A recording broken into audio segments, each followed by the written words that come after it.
හොඳයි අපි ඩාලි පාරේ තියෙන විවිධාකාරී කුමන්ත්‍රණ ගැන පහුගිය දවස්වල කිව්වා.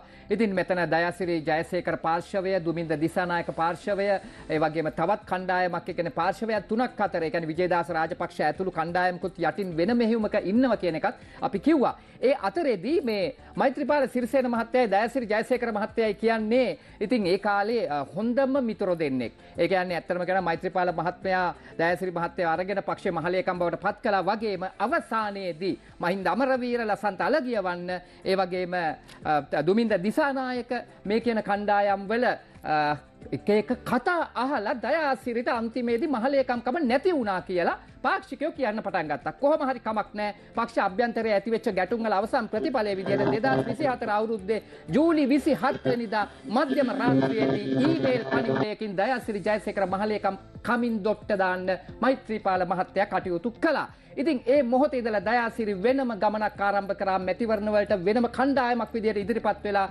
තමන්ගේ සටන් කාමීත්වය පෙන්වන්න උත්සාහ කළා. ඒ අතරේදී මෙන්න නැවතත් අපි සිරසපත්තරෙම කව දයාසිරි ජයසේකර කකුල පිටිපස්සට අරගෙන නැවත නිදහස් පක්ෂයත් එක්ක එකතු වෙන්න කියලා තමන් එක්ක තනතුරු අහිමි වෙච්ච දේශපාලන මණ්ඩලයේ විධායක සභිකයෝ සහ ඒ වගේම ආසන සංවිධායකවරුන්ට ලිපියකින් දැනුම් දුන්න කියලා 65 දෙනෙකුට ඒ 65 දෙනාටම දුමින්ද දිසානායක අපි කිව්වා ඊයේ සිරසපත්තරෙන් අපි කිව්වා ඔබට මතක ඇති ලියුමක් යවලා තිබුණා ඒ අයට එන්න නම් කිසිදු තනතුරක් දෙන්නට හැකියාවක් නැහැ. දින 7ක් ඇතුළත දැනුම් දෙන්න අපේ දැන් ඉන්න නිලධාරී මණ්ඩලය පිළි අරගෙන තමයි එනවනම් එන්න ඕන කියලා. මෙන්න මේකත් එක්ක හෙක්ටර් බෙත්මගේ ගෙදරට රැස් වුණා කට්ටිය රහස් සාකච්ඡාවක් තියු බව අපි කිව්වා. ඊයේ අපි කිව්වා දයාසිරි ජයසේකර සුවිශේෂී පුද්ගලෙක් හමු වෙන්න රාත්‍රියේ යන්න තියෙනවා කියලා.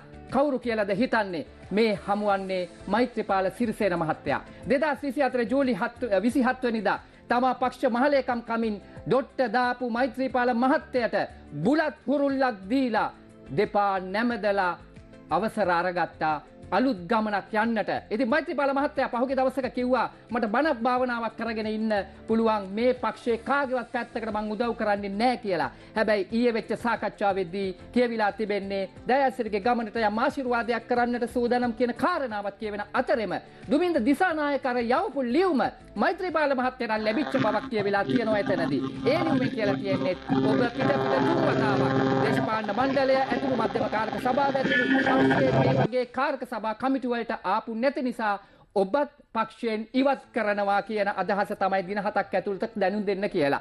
ඔහුට අමතක වීමක් වෙලා තිබෙනවා. මෛත්‍රීපාල මහත්තයා කියන පක්ෂ ව්‍යවස්ථාවට අනුව සභාපතිවරයෙක් ජනාධිපතිවරයෙක් දක්වා ගියොත් ඔහු නිකම්ම පක්ෂයේ අනුශාසකවරයෙක් බවට පත් වෙනවා. එහෙමනම් අනුශාසකවරයෙක් ඉවත් කළා කියලා කොහොමද ලියුමකින් ඉවත් කරනවා කියලා කියන්නේ කියලා ගිය අය අතර කතා වුණා. මෙතන දයාසිරි ජයසේකරත් එක්ක ගිහිල්ලා තිබුණා හෙක්ටර් බෙත්මගේ, ඒ වගේම කීර්ති උඩවත්ත, ඒ වගේම ශ්‍රී ලංකා නිදහස් පක්ෂයේ පාලක ලේකම්වරයෙක් විදිහට මහත් කාර්යභාරයක් කරපු තිරේ පිටිපස්සේ ලොකු ගේම් එකක් රන් කරන. ඒ කියන්නේ භාෂාවේ මොන් කතා වෙලා තිබුණේ අපේ ගේම් එක රන් කරන පුද්ගලෙක් කීය ගියා කියලා පාක්ෂිකයෝ අතර කතා වෙලා තිබුණා. නමක් කියන්නම් සනත් වත්තේගෙදර කියලා තමයි අපිට තියෙන තොරතුරු. ඒ වගේම සුමිත් අත්තනායක, දිසානායක කියන මේ කියන පිරිස ගියා මෛත්‍රී මහත්තයා හම්බෙලා කරපු කතාවේදී ඔවුන් එකඟතාවක් ඇති කරගත්තා ඉදිරි ගමනක් යන්න.